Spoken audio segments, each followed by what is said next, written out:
Buenos días nuevamente, amados. Dios nos bendiga. Bueno, ya sé que ya oramos, pero siempre es bueno orar, ¿cierto? Entonces, vamos a leer, vamos a buscar en nuestras Biblias primeramente la lectura bíblica para la predicación de esta mañana. La vamos a conseguir en el libro de Hebreos, precisamente, perdón, en el libro de Hebreos, sí. Ajá. Capítulo 6, versículos 4 al 6.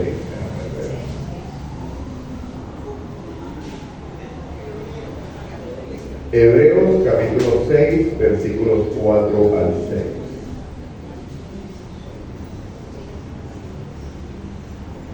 6. Y dice así. Perdón, este no es. Ya, perdón.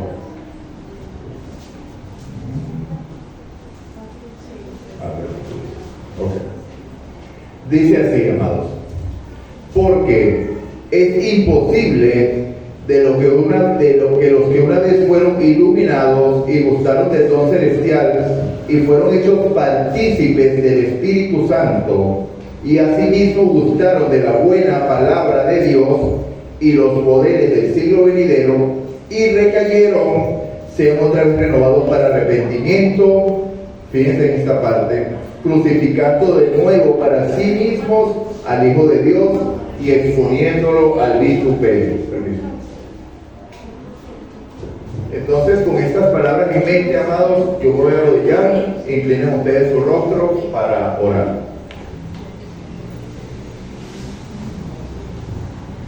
Padre nuestro que estás en el cielo, honrado y alabado sea tu nombre. Te exaltamos y te adoramos y pedimos más de tu Espíritu, que nos colme tu gracia por medio de tu Espíritu, para que tu palabra sea predicada con tu poder, para que transforme nuestros corazones y podamos vivir una vida de comunión contigo y tu carácter sea reflejado en nosotros. Perdona nuestros pecados y límpianos. Lo pedimos en el nombre de Jesús. Amén y amén. Bueno, amados, este versículo de verdad que es algo fuerte. Pareciera que aquí está hablando de alguien que tuvo el gozo del Espíritu, ¿cierto? Y lo dejó. El gozo del Espíritu dejó. El gozo es un fruto del Espíritu. Si ya no tenemos ese gozo es porque no tenemos el Espíritu Santo. Y recuerden que Romanos 8:9 dice que si alguno no tiene, que no se engañen, que si alguno no tiene el Espíritu de Cristo, el tal no es de él. Entonces esto es una advertencia solemne y grande que está haciendo, y yo sigo diciendo con el libro de Hebreos, el apóstol Pablo acá, a pesar de que el apóstol Pablo no está registrado como el autor de Hebreos, es un autor reconocido, pero por la forma de hablar es Pablo, o aparentemente es Pablo. Entonces, amados, fíjense, ¿hasta dónde puede llegar alguien cuando el Espíritu Santo lo deja? ¿Qué creen ustedes? ¿Hasta dónde podemos llegar? No hay límites. La maldad del hombre llegará a donde sea. Entonces vamos a ver ejemplos bíblicos de personas que vivieron esta situación para que veamos cómo fueron los pasos que fueron dando para que nosotros analicemos nuestra vida hoy. Porque recordemos que de nada vale predicar la palabra de Dios, porque no son los oidores de la ley los que serán justificados, ¿cierto? ¿Quiénes son los que serán justificados? Los hacedores, ¿cierto? Esta palabra es para vivirla. Esto es palabra de vida. Lo estudiamos esta mañana en la escuela sabática, que dice Jesús que su palabra es vida, ¿cierto? Por eso que es el camino. Entonces vamos a estudiar la historia de un hombre que pasó por esta situación. ¿Qué hombre creen ustedes que es del que vamos a hablar? ¿Quién recuerdan ustedes que pudo haber pasado por esta situación, que gozó de tener el Espíritu Santo, que gozó, fue bendecido por Dios, pero finalmente dejó a Dios? Recordemos que Dios no nos deja a nosotros, ¿ok? Porque cuando nosotros leemos Romanos 8, el final del capítulo dice: nada puede separarnos del amor de Dios, que es en quién. En Cristo Jesús, Señor nuestro. Ni lo alto, ni lo profundo, ni lo pasado, ni lo porvenir, ni ángeles, ni principado, ninguna cosa creada puede separarnos del amor de Dios. O sea, Dios siempre está allí y se manifiesta en una promesa que la dijo en la gran comisión Jesús, ¿cierto? He aquí que estoy con vosotros, ¿cuándo? Hasta el fin. Pero ¿quién es el único que se puede interponer a ese plan de Dios? El enemigo. ¿Y quién es el enemigo de Dios?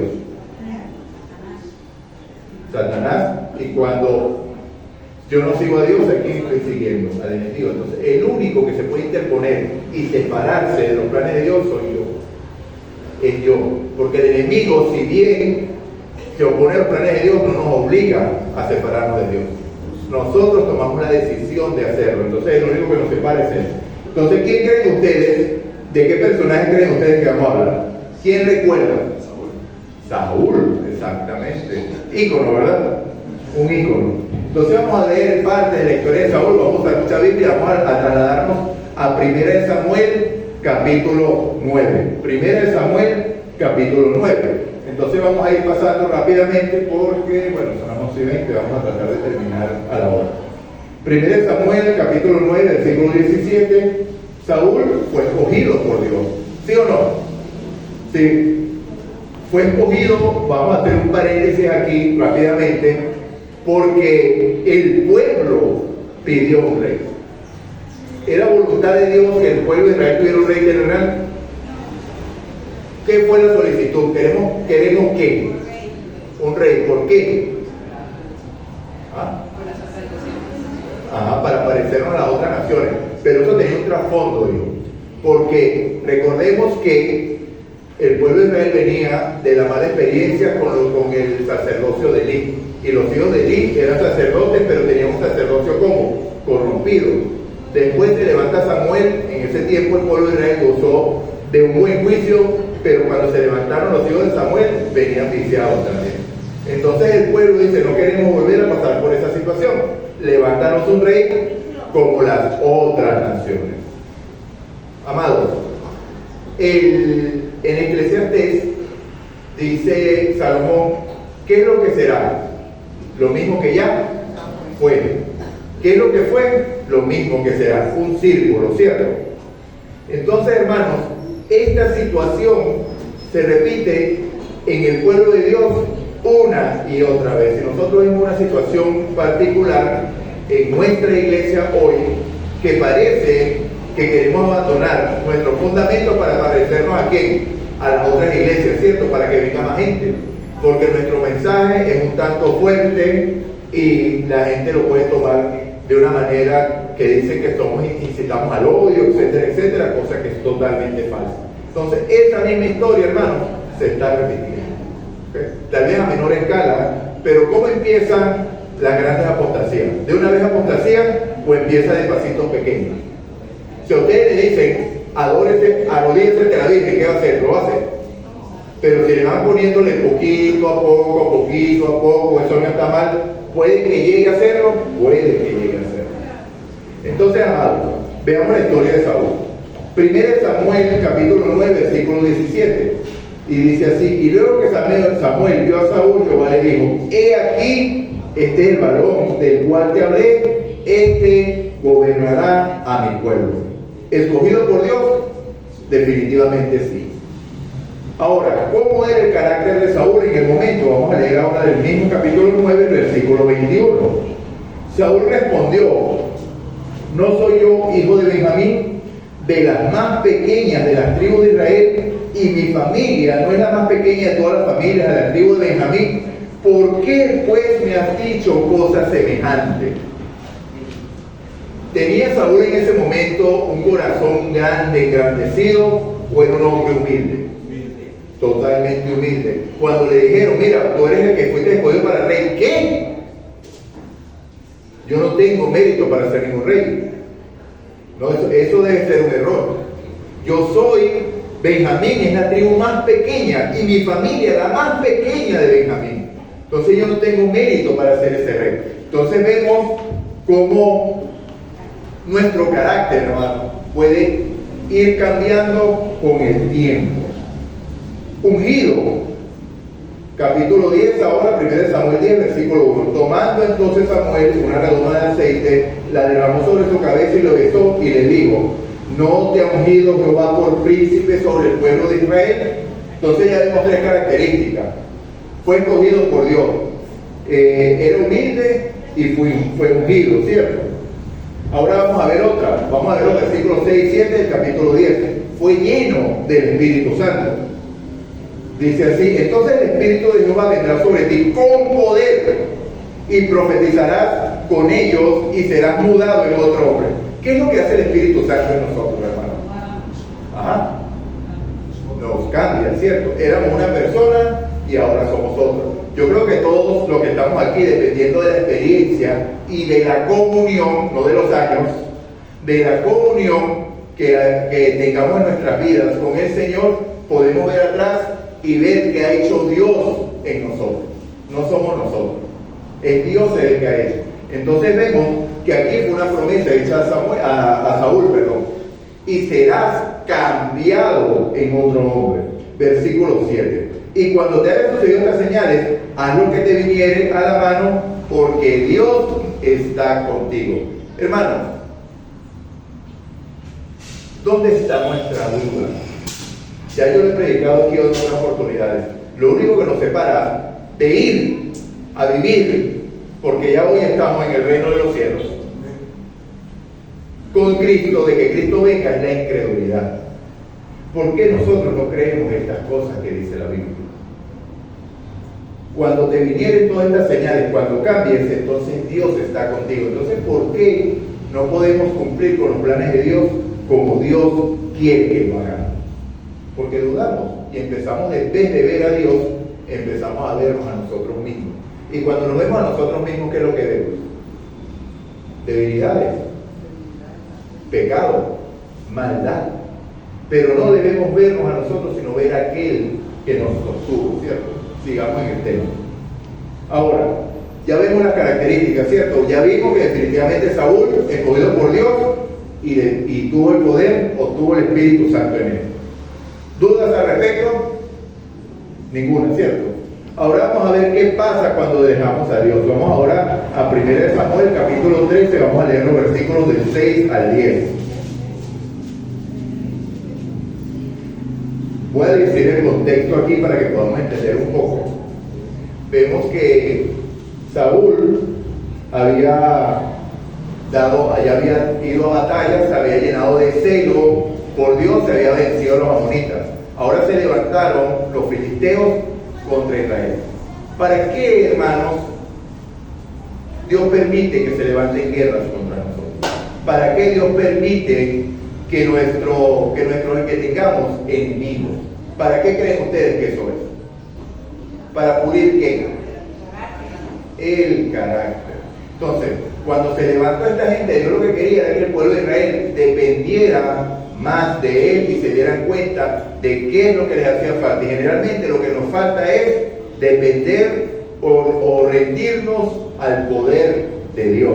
Entonces, en ese contexto, Saúl estaba en guerra contra los filisteos y el ejército tenía, no recuerdo el número, como 30,000, voy a decir un número, pero le estaban desertando, porque cuando los israelitas vieron el tamaño del ejército de los filisteos, era como 3 o 4 veces más grande. ¿Qué quiere decir eso? Que si los israelitas eran 25,000, los filisteos eran 100,000. Entonces, ¿puede usted pelear contra 4 al mismo tiempo? ¿O contra 3 al mismo tiempo? ¿Qué pasa? Si peleamos con 3 al mismo tiempo, vamos a ser derrotados. Pero, ¿contra quién?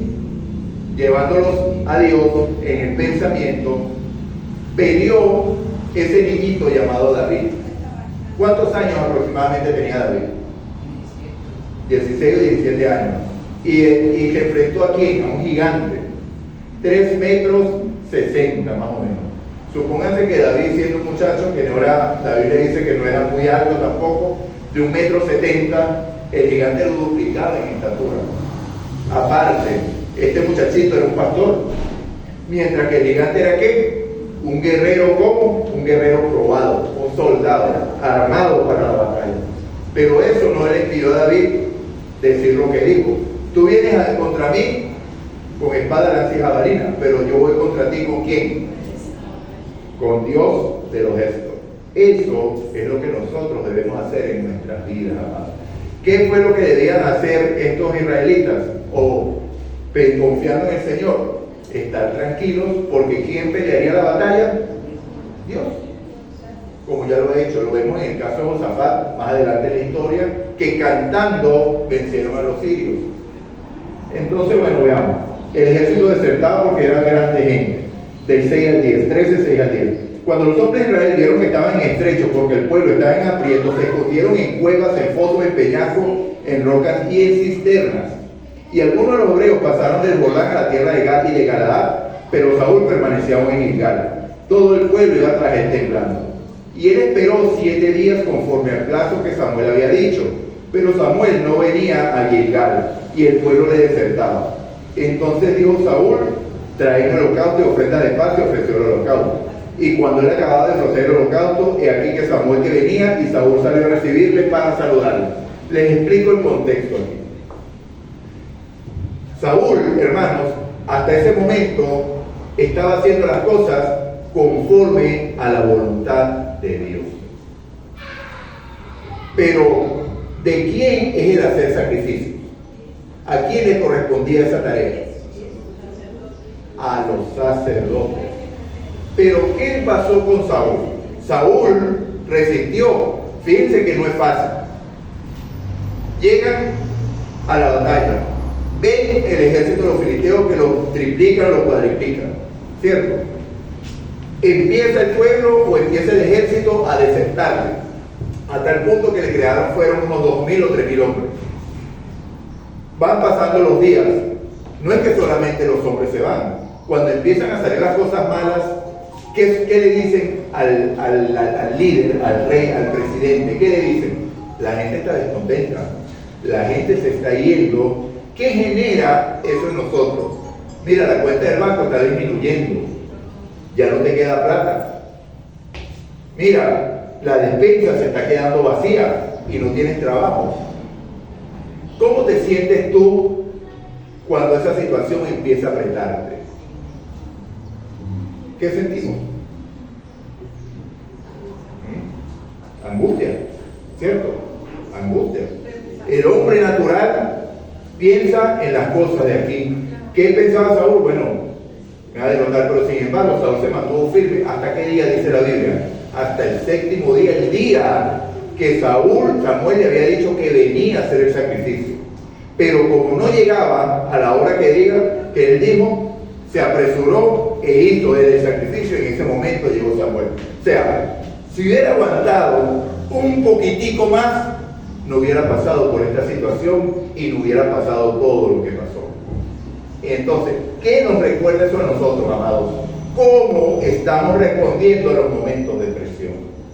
¿Qué sucedió hace 4 años cuando le dijeron que si no se inoculaba, perdía el trabajo? ¿Fue corriendo por el miedo que metieron los medios a inocularse, o lo hizo por su conciencia? Entonces, ¿cómo actuamos nosotros ante la presión? Somos muy ligeros para juzgar a Saúl y decirle se equivocó. Pero ¿y nosotros? Entonces, la situación de Saúl fue esa. La gente le desertaba, dejó de ver a dónde. ¿A dónde tenía que estar viendo Saúl?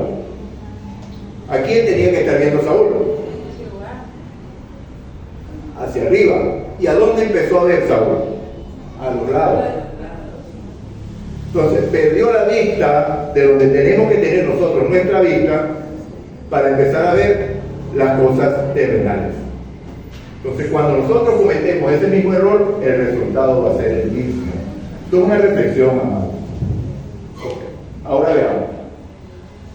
Ahora vamos al capítulo 15 y vamos a ver lo que hizo. Este fue el primer paso, pero veamos que cuando se da este primer paso y no se rectifica, mi hermano, lo que viene bajando.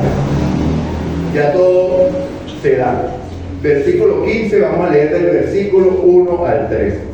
Después Samuel dijo a Saúl: Jehová me envió a que te ungiera por rey sobre tu pueblo Israel. Ahora pues, está atento a las palabras de Jehová. Así ha dicho Jehová de los ejércitos: yo castigaré lo que hizo Amalek a Israel al oponerse en el camino cuando subía de Egipto. Ve pues y hiere a Amalek y destruye todo lo que tiene, y no te agrades de él. Mata a hombres, mujeres y niños, a unos de pecho, vacas, ovejas, carneros y asnos. Es decir, no dejes absolutamente algo. No dejar nada, porque si dejamos nada, nada. No dejes algo con vida. Acaba con todo, le dijo el Señor. Versículos 7 al 11. Y Saúl derrotó a los amalecitas desde Havilá hasta llegar a Shur, que está al oriente de Egipto. y tomó vivo a Agag, rey de Amalek.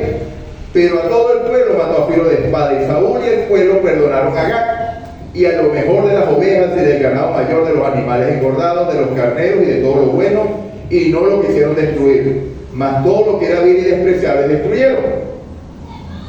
Mas me pesa haber puesto por rey a Saúl, dijo Dios, porque se ha vuelto en pos de mí. Versículos 13 al 15. Vino pues Samuel a Saúl, y Saúl le dijo: bendito seas tú de Jehová, yo he cumplido la palabra de Jehová. Jeremías 17:9 dice: engañoso es el corazón del hombre más que todas las cosas. Estaba el corazón de Saúl engañándolo. Él había hecho la voluntad de Dios, ¿sí o no? ¿Por qué? Porque le había dicho que acabara con todo, ¿cierto? Pero él dejó vivo al rey, y a lo mejor acabó con lo vil, eso no sirve, pero lo mejor ganado él lo dejó para sí. Y finalmente del 20 al 22 dice: y Saúl respondió a Samuel: antes bien he obedecido la voz de Jehová, y fue a la misión que Jehová me dio, y he traído a Agag, rey de Amalek, y he destruido a los amalecitas. Mas el pueblo tomó del botín ovejas y vacas, las primicias del anatema, para ofrecer sacrificio a Jehová tu Dios. Y Samuel le dijo: se complace Jehová dándonos holocaustos y víctimas, como en que se obedezca la palabra de Jehová. Ciertamente el obedecer mejor que los sacrificios, y el prestar atención mejor que la grosura de carnero. Amados, esto es un llamado de atención para los que tienen puesto de liderazgo en el pueblo de Dios. Fíjense que Saúl recibió una orden directa de Dios: anda, combate a los amalecitas y acaba con todo.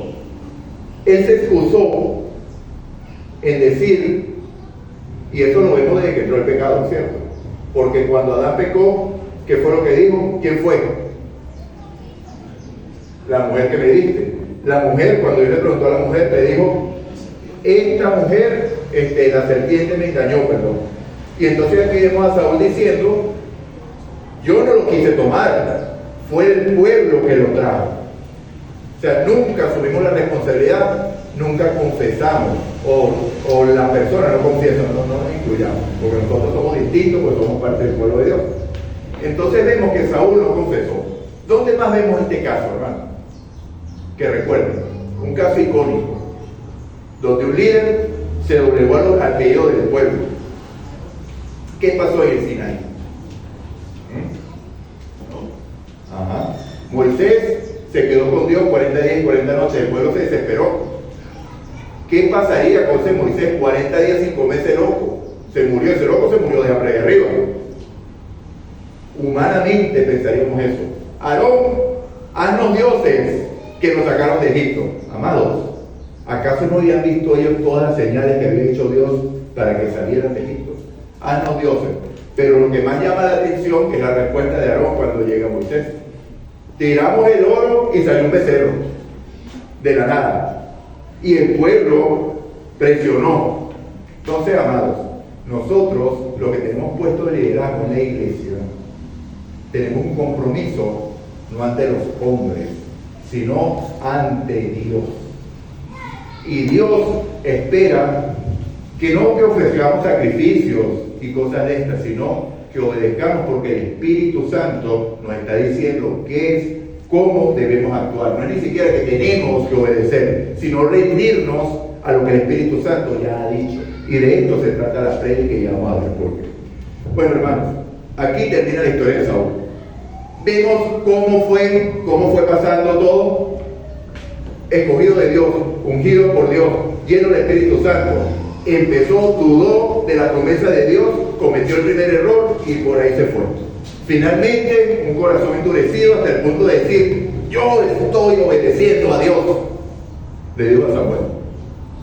Cuando eran totalmente los hechos que decían lo contrario, porque había traído al rey y había traído ganado de él. Ahora, otro caso. ¿Quién recuerdan ustedes? Ahora en el Nuevo Testamento, icónico también. Estamos muy bien. Vamos a Lucas capítulo 9. Vamos a leer el versículo 1. Fíjense aquí. Lucas capítulo 9, versículo 1. Habiendo reunido a sus 12 discípulos, les dio poder y autoridad sobre todo los demonios y para sanar enfermedades. Fíjense, muchas veces nosotros oramos y en nuestro corazón, debido al sufrimiento que hay en el mundo por causa de la enfermedad, deseamos que esto fuera una realidad en nuestras vidas. ¿Sí o no? ¿Quién no ha experimentado eso? Que ha orado por un enfermo con fe, deseando, Señor, sánalo, pero no pasa nada. Judas oraba y los enfermos eran sanados. Oraba y los demonios salían. Nosotros tenemos la misma oportunidad, porque Dios, el mismo Dios que le dio el poder a él, es el mismo Dios. ¿Qué es lo que nos falta? Fe. Y aquí voy a dar un corto testimonio y voy a tratar de darlo rápido para avanzar. Fíjense que cuando vino el pastor Robert Costa, dio un testimonio que de verdad me llamó mucho la atención. Dice que estaban unos misioneros cristianos en India y estaban en una multitud y se regó que había cristianos allí, y llegó un padre y una madre con un niño que tenía estrabismo visual, o sea que tenía los ojos torcidos, vamos a decir oblicuo o estrabismo, ¿cierto? Y cuando llegaron a los cristianos, ellos se alegraron mucho. Ahora mi hijo se iba a sanar. Fíjense. Nosotros hemos gastado en médicos, los médicos no han hecho nada, hemos hecho rituales, hemos hecho muchas cosas, pero sabemos que ese Dios de ustedes sí lo va a sanar. Amén. Amén. Y empezaron, oren por él y será sano. Y empezaron estos cristianos a verse las caras, hermano. ¿Quién ora? No tú, no, ora tú, no, ora tú, ora tú. ¿Por qué? Porque ellos habían orado muchas veces, porque los milagros sucedían, no sucedían. Hasta que uno de ellos del grupo asumió y dijo, bueno, yo voy a orar. Cuando terminó la oración, los gritos de alegría del padre no se aguantaban. ¿Por qué? Porque el niño había sido sanado. Pero no fue por la fe de los cristianos. ¿Fue la fe de quién? De los padres. Entonces, una pequeña reflexión. Entonces, bueno, Judas gozó de esto. Lucas 10, 17. Vieron también el 10, se va, que se me fue aquí. 10, 17. Volvieron los 70 con gozo diciendo, Señor, aún los demonios se nos sujetan en tu nombre. Vemos a Judas gozando de ello. Y ahora vamos a ver a Judas en un momento triste. Vamos al capítulo 22, versículo 3. Todo en Lucas.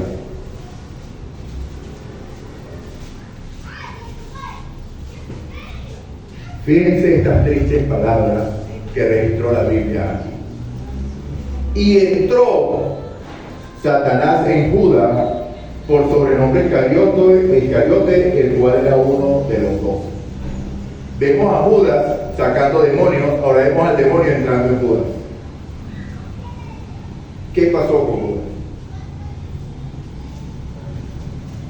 Cuando nosotros leemos en Juan, Juan revela qué pasaba con Judas.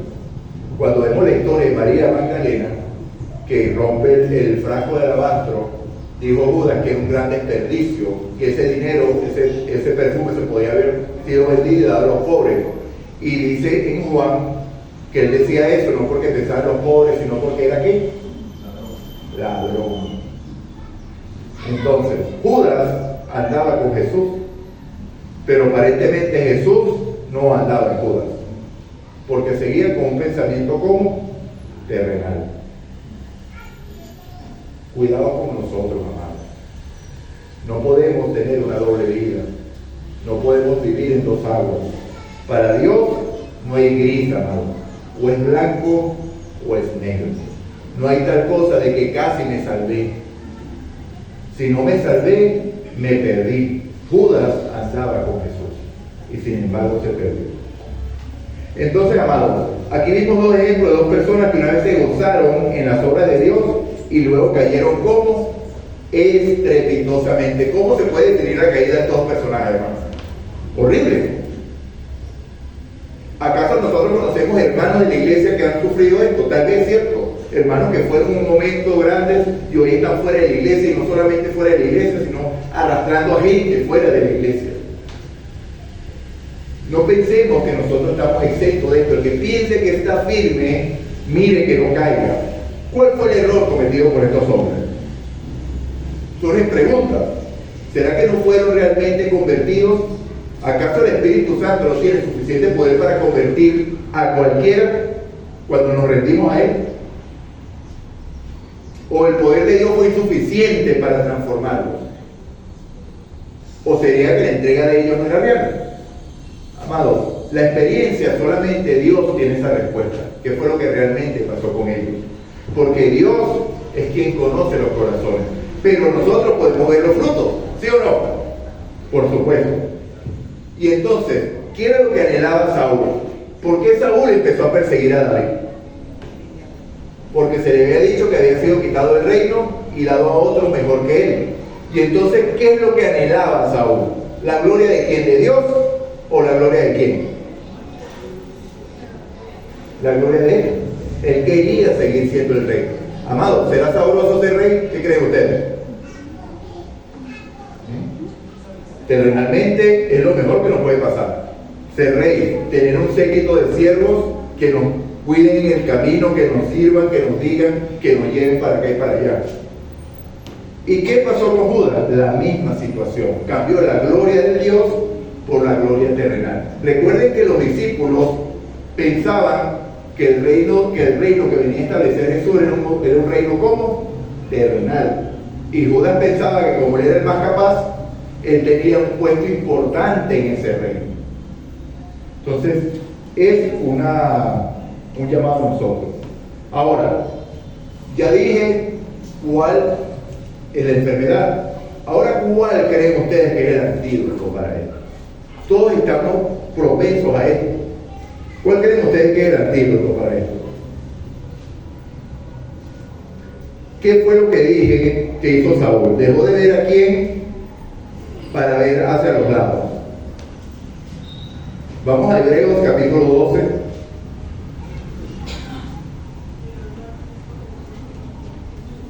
Hebreos capítulo 12, versículo 2. ¿Cuál es el antídoto? Puestos los ojos en Jesús, el autor y consumador de la fe, el cual por el gozo puesto delante de ser sufrió la cruz, menospreciando lo propio y se sentó a la diestra del trono de Dios, que es una promesa que da a nosotros hoy. ¿Cuál es la solución? Que no veamos a los lados, sino que sigamos viendo a quién. A Cristo. Es fácil esto, es fácil decirlo, pero ¿cómo aplicamos esa experiencia en nuestras vidas? Porque es lo que venimos haciendo aquí. ¿Dónde está tu corazón? Vemos que el corazón de Saúl estaba en su reino. ¿Y el corazón de Judas en dónde? En el dinero, ¿cierto? En las cosas terrenales. Vamos a Mateo capítulo 6, versículos 19 al 21. No os hagáis tesoros en la tierra donde la polilla y el orín corroen, y donde los ladrones minan y hurtan, sino haceos tesoros en el cielo donde ni la polilla ni el orín corrompen, y donde los ladrones no minan ni hurtan. Porque donde esté vuestro tesoro, ¿qué estará? Vuestro corazón. Y ahora el versículo 24 dice: ninguno puede servir a dos señores, porque aborrecerá al uno y amará al otro, o estimará al uno y menospreciará al otro. No podéis servir a Dios a la riqueza. Vemos una persona que reconoció que tenía este problema y Dios lo transformó cuando lo recibió en su corazón a eso. Vale, como ya está acabando el tiempo, no voy a hacer la pregunta de Saqueo. Cuando Saqueo tuvo el encuentro con Jesús, ¿qué hizo? Se despojó de todo lo que se había quitado. ¿Por qué? Porque ya no tuvo dos dioses, sino que tuvo uno solo, que era ¿quién? El Dios verdadero. ¿Qué estamos haciendo con nuestra vida entonces? ¿Qué necesitamos hacer? ¿Qué es lo que nosotros necesitamos hoy, hermano? ¿Por qué estamos sentados nosotros aquí hoy? ¿Qué nos trajo a nosotros acá hoy? Ajá. Alimentarnos con la palabra de Dios, sí, señora. Pero ¿qué más? ¿Por qué venimos nosotros a la iglesia? ¿Qué es lo que dije en la primera oración? Hoy es un día ¿de qué? De adoración, ¿cierto? O sea, la vida del cristiano es una vida de constante adoración. ¿Pero qué es adoración? ¿Qué creen ustedes que adorar? ¿Cantar? ¿Es lo mismo alabar que adorar? Entonces ahí eso ya sería otra predicación, amado. Como se está acabando el tiempo, no voy a ahondar mucho. Adoración es vivir una vida conforme a la voluntad de Dios, es vivir una vida de integridad. ¿Qué es la integridad? Hacer lo que sabes que debes hacer bien, aun cuando nadie te esté viendo. O sea, no que yo voy a hacer bien porque viene el anciano, voy a ir a la iglesia porque ¿qué van a decir los hermanos? No, voy a la iglesia porque amo a Dios y aparte, hermanos, yo no voy a la iglesia porque quiero, sino porque Dios es el que pone el querer y el hacer. Simplemente estoy rindiéndome a lo que Dios ya puso en mi corazón. Y mientras estemos así, vamos por el buen camino, siempre y cuando no lo rechacemos. Y recordemos que la vida de oración es la gloria de Dios. Una vida de un hombre íntegro que adore a Dios de verdad, lo que va a hacer es glorificar a Dios. Y ahí voy con un versículo que ya yo creo que lo deben conocer de memoria, de todas las veces que yo lo he repetido aquí, que es Isaías 43:7, que dice que todos los llamados por mi nombre, para gloria mía, los formé y los hice. Si usted está respirando hoy, es para glorificar a Dios. Ese es el único motivo por el cual usted está vivo hoy. Ahora, ¿cómo se logra mantenernos aquí? Debemos ir a Jesús. ¿Por medio de qué? Lo estudiamos por medio de su palabra. Santifícame en tu verdad, tu palabra es la verdad. Juan 17:17, ¿cierto? ¿Y cómo se reconoce a Cristo? Amados, ¿quiénes están en la iglesia de Lenín? Levanten la mano. ¿Quiénes están en la iglesia desde niños? O sea, no nacieron en una familia bendita, pero desde niños los están trayendo a la iglesia. Okay. Ahora, ¿quiénes conocieron a Cristo en una edad adulta? ¿O de jóvenes? Okay. ¿De adulto mayor? Okay. ¿Pueden reconocer ustedes el momento en que Dios los atrajo? Dios los atrajo desde que eran niños. Estaba el Espíritu Santo contendiendo en sus corazones. Pero llega un momento en que uno va cediendo a ese llamado. En mi caso, yo tuve un primo porque él ya murió. Él se hizo cristiano evangélico, pastor. Por medio de él fuimos toda la iglesia, empecé a conocer de Dios. Estoy hablando de la adolescencia, 14, 15, 16 años. Desde esa edad yo bebía, desde esa edad. Y yo recuerdo que iba a los cultos los domingos y parecía un dragón con el aliento alcohólico. Y por supuesto, cuando escuchaba ni me acuerdo de qué predicaba. Sí sé que era un pastor el que predicaba en esa iglesia, que de verdad que motivaba a los hermanos. Pero realmente no sabía, me bauticé allí. Fíjense que estaba tan claro en la doctrina lo que estaba haciendo, que cuando me estaba bautizando, eso fue un día sábado, me recuerdo, los bautismos fueron un día sábado. Fuimos a una finca por ahí en algún lugar. Y yo decía lo que se acabara rápido, porque en la noche había un concierto de rock y yo iba a ir. Entonces, yo estaba muy claro en lo que estaba haciendo, ¿cierto? Salí del bautismo al concierto. Entonces, bueno, hermanos, así fue el Señor. Le di la espalda completamente al Señor, empecé a cuestionar al Señor, a pelear con Él, porque empezaron los razonamientos que decían, ¿por qué si Dios quiere que lo estén adorando y adorando, por qué permite el mal? Las filosofías de Satanás, ¿cierto? Los mismos razonamientos de Él. Lo que tendría que destruirlo de una vez. Entonces enfrentando, pero Dios siempre insistió conmigo hasta que por fin, por medio de circunstancias que hizo, he aquí estoy para la gloria del Señor. ¿Okay? Entonces, amados, debemos reconocer cómo Cristo nos ha estado llamando, cediendo a su atracción. ¿Y cómo nos atrae Jesús? Vamos a leer la Biblia, Juan 12, versículo 32. Juan capítulo 12, versículo 32. Versículo muy conocido que lo hemos leído ya ahorita en la escuela sabática. Y dice así, a ver, creo que se me fue.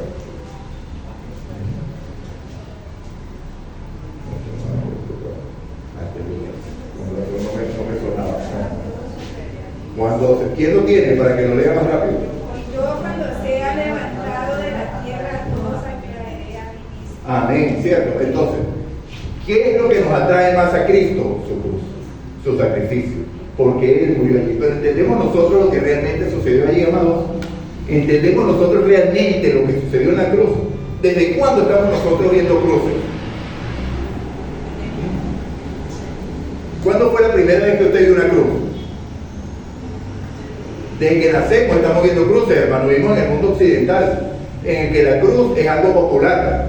La vemos en tatuajes aquí, la vemos en tatuajes aquí. Hoy está de moda, muy de moda zarcillos en forma de cruz. O sea que para nosotros la cruz es un objeto cualquiera. Pero para Cristo no fue así.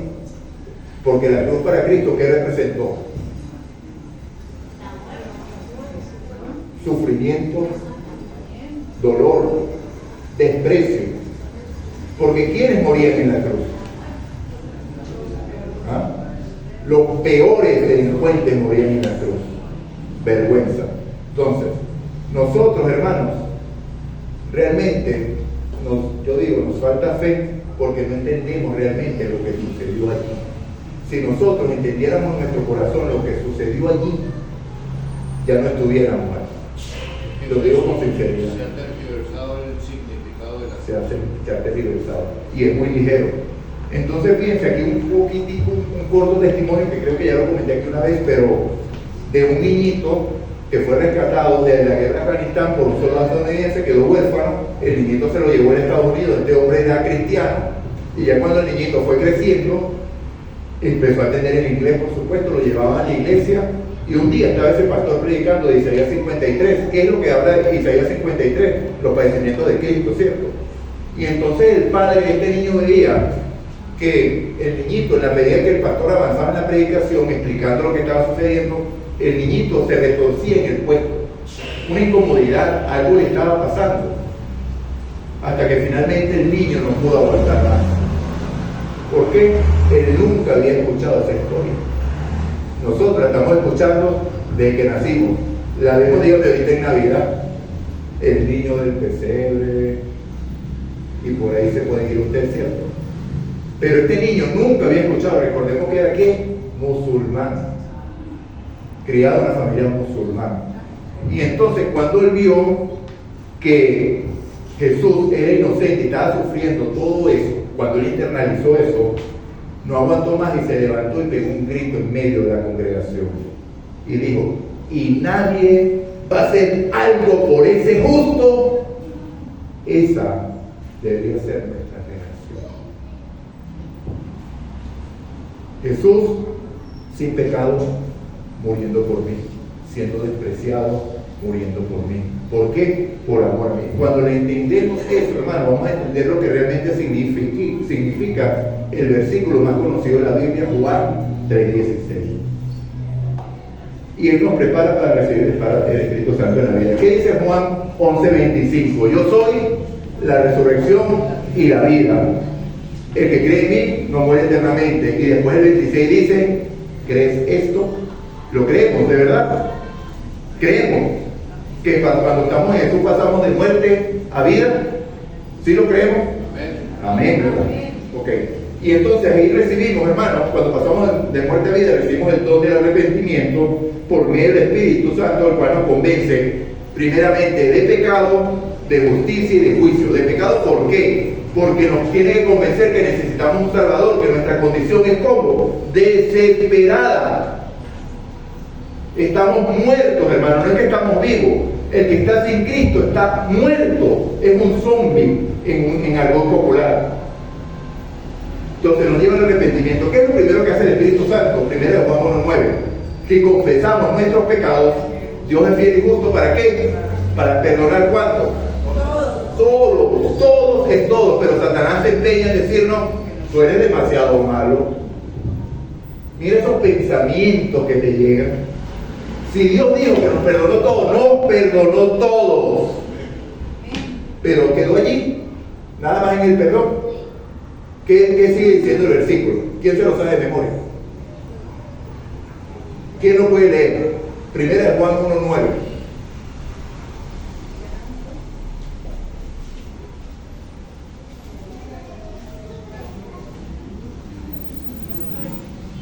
Rapidito porque ya nos quedan 5 minutitos.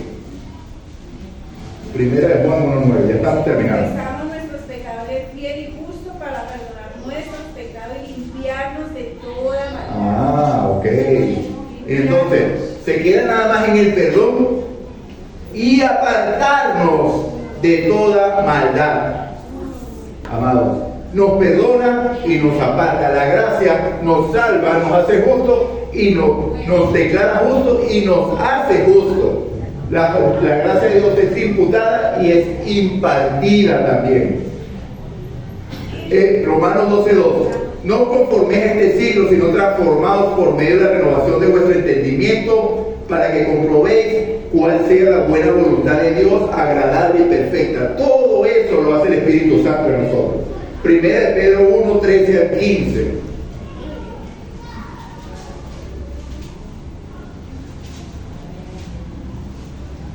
Y dice así: por tanto, ceñid los lomos de vuestro entendimiento, sed sobrios y esperad por completo en la gracia que se os traerá cuando Jesucristo sea manifestado como hijo obediente. No os conforméis a los deseos que antes tenía, estando en vuestra ignorancia, sino como aquel que os llamó es santo, sed también vosotros santos. ¿En qué? Pero en la manera de vivir, no en toda vuestra manera de vivir. Amados, nos perdona y nos aparta de todo peligro. Eso es lo que hace el Espíritu Santo. Pero nadie, hermano, no piense que yo estoy diciendo que esto lo puede lograr usted, porque usted ni puede ni quiere lograrlo. Yo ni puedo ni quiero lograrlo. Ese es un trabajo que hace Cristo en usted y en mí. ¿Se recuerda lo que dice Gálatas 2:20? Con Cristo estoy. ¿Y quién vive? Y ya no vivo yo, sino que Cristo vive en mí. Y lo que vivo en la carne, lo vivo en qué? En la fe. ¿Recuerdan? Apocalipsis 14:12, que aquí está la paciencia de los santos, los que guardan los mandamientos de Dios y tienen la fe de eso. ¿En qué vive el hombre que está con Cristo? En la fe de Cristo. Porque la fe tampoco es nuestra. La fe es un don del Espíritu. Entonces, únicamente a través de Él. Ahora, una vez que se expone, que se vive esta experiencia, amados, es porque es una experiencia individual. Recuerden lo que les dije al principio, de una comunión con Dios. En la medida que usted vive una comunión y nos juntemos como hermanos, esa experiencia individual se transformará en una experiencia como colectiva. Y ahí la iglesia va a tener poder. Porque, ¿qué es lo que se debe predicarle aquí? Dependamos de Cristo y Él. ¿Okay? Entonces, ¿qué es lo que yo estoy diciendo que se necesita, hermano? Un revivamiento, hermano. Un revivamiento, porque ya no queda tiempo. Entonces, ¿qué se logra la unidad? Juan 17, 20 y 21. Seamos uno, como nuestro Padre que está en los cielos es uno. Necesita la unidad. Porque únicamente cuando estábamos unánimes en el aposento alto fue que vino que el Espíritu Santo se derramó con poder. Únicamente en unidad. Pero ¿en qué es esa unidad? En la palabra de Dios. No en cosas que nos saquen de la palabra de Dios. Porque muchos dicen, cuando nosotros decimos, mira, se está predicando una doctrina que no es dentro del pueblo, no, tú eres disidente, quieres causar separación y dispersión en el pueblo. No, amados, no. Hay que decir la verdad conforme a la palabra, y es en esa verdad donde el pueblo de Dios se unirá, en la palabra de Dios. Si no dice conforme a esto, ¿qué es lo que dice Isaías 8:9? No les ha amanecido. Pueden ponerlo bonito, pero si contradice la Biblia, en los hechos no es la palabra de Dios. Juan 13:35. En esto conoceréis que sois mis discípulos si tenéis ¿qué? Amor los unos por los otros. Ese amor es fruto del Espíritu. ¿Cuál será el resultado? Ya lo dije. Ahora, vemos las dos opciones. Yo creo, bueno, se acabó el tiempo, amados. Vamos a decir. Voy a leer nuevamente, vamos a hablar de Hebreos 10 rapidito para culminar. Fíjense que empecé diciendo un versículo fuerte en Hebreos capítulo 6, ¿okay?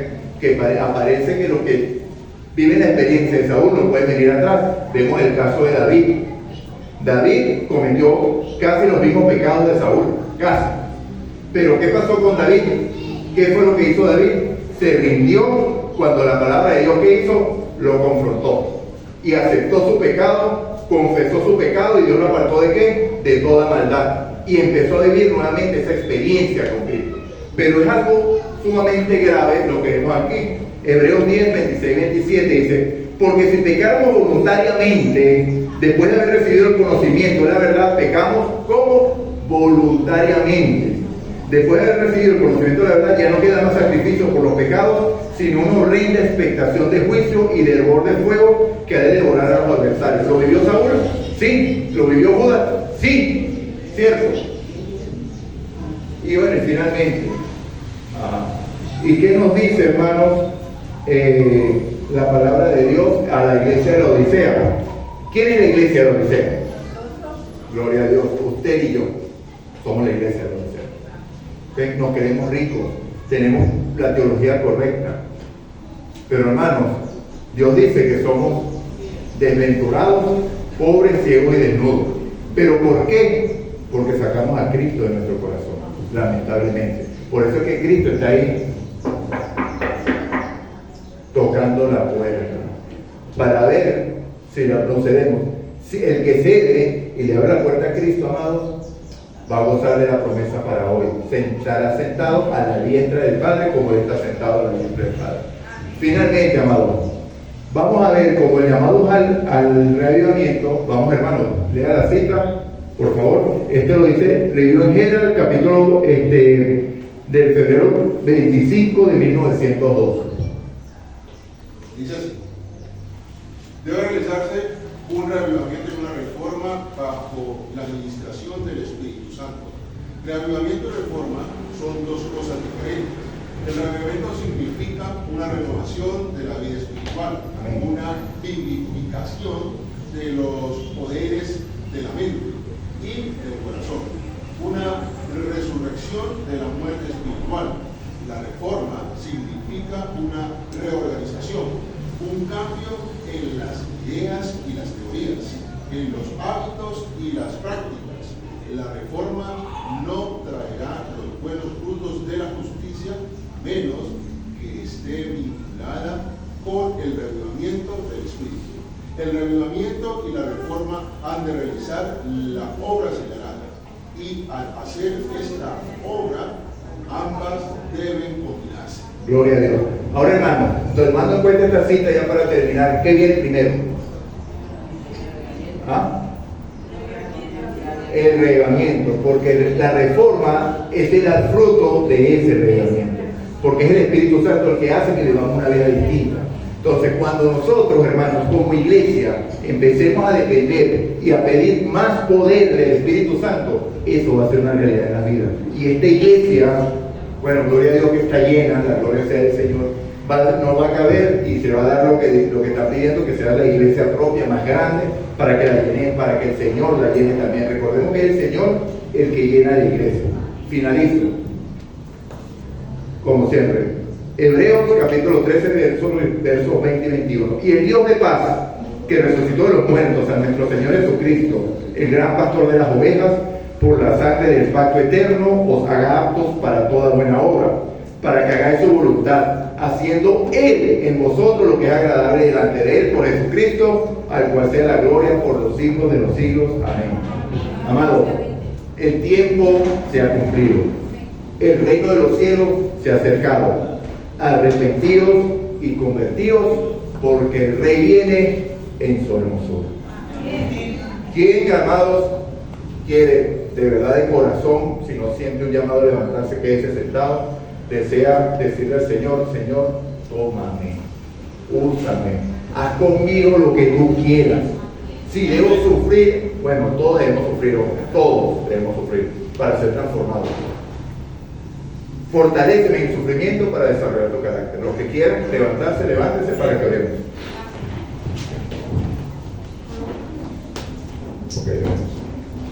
Padre nuestro que estás en el cielo, alabado, glorificado y honrado sea tu nombre.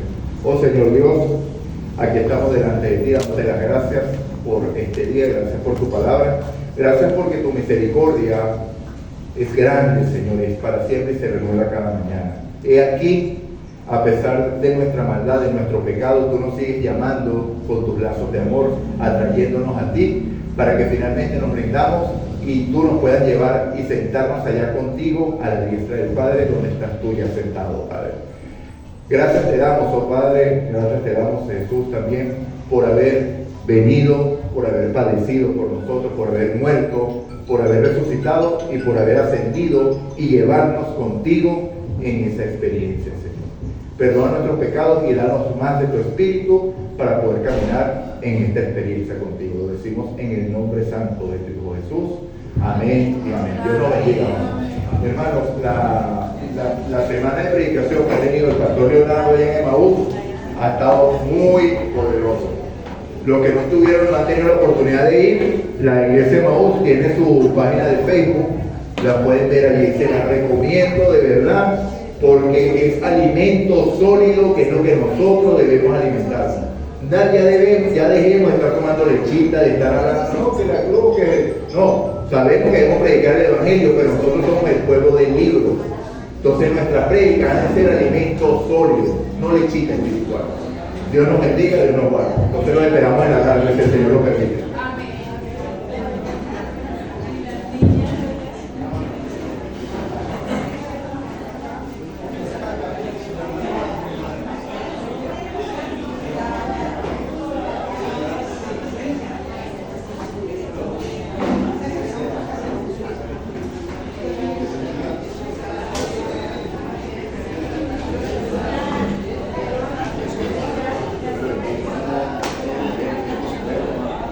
Ha ido más a predicar más aún, no es cuando necesitamos.